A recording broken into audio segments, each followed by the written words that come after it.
Allison Scott. I just went. Oh, that was Allison. All right, thank you very much for giving me another moment to share my thoughts. And my focus tonight is to talk about the transparency of the King County budget process. I feel sorry for the citizens of King County who are trying to figure out how this budget works. When you look at the most prominent charts that are typically displayed, it shows that funding for human services is being virtually eliminated. It looks like the criminal justice system is taking up all the money. And it looks like the sheriff's office in particular has more money than ever.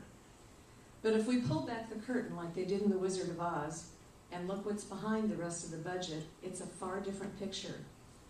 You will get to see not just what is planning to be spent, but you will see where the money came from.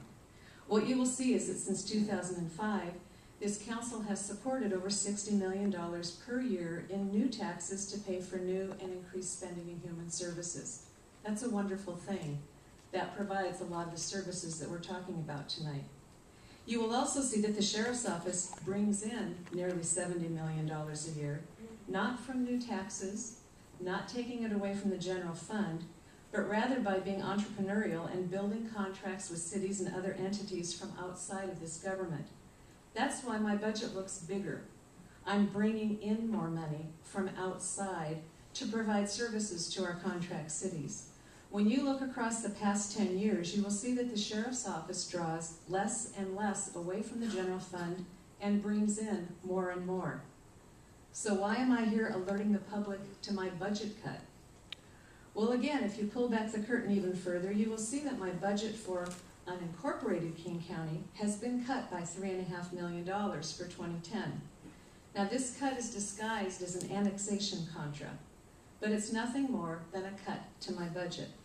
Using a theoretical formula, the Executive's Budget Office decided that I should cut 35 deputies from the small newly annexed area in North Highline that is currently served by 8 deputies and support staff.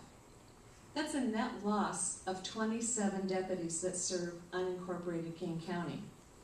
Now, their formula fits into the neat little squares of a spreadsheet, but it's absurd and it's unsafe for the 340,000 citizens living in King County.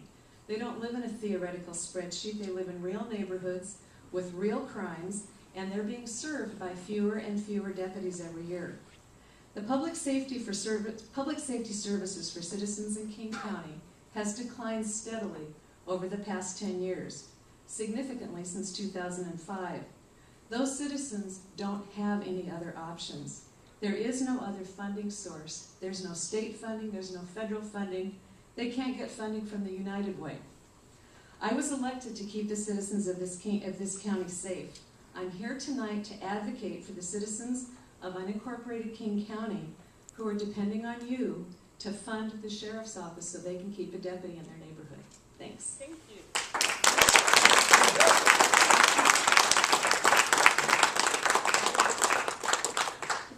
Good evening. My name is Don Woodford. I'm a resident of Maple Hills, and I'm here as a concerned individual. No, I'm really not sure why I'm here at all. I'm 69 years old. I had 5 artery bypass in December and a heart attack a month ago. I should be home watching NCIS, but I'm angry.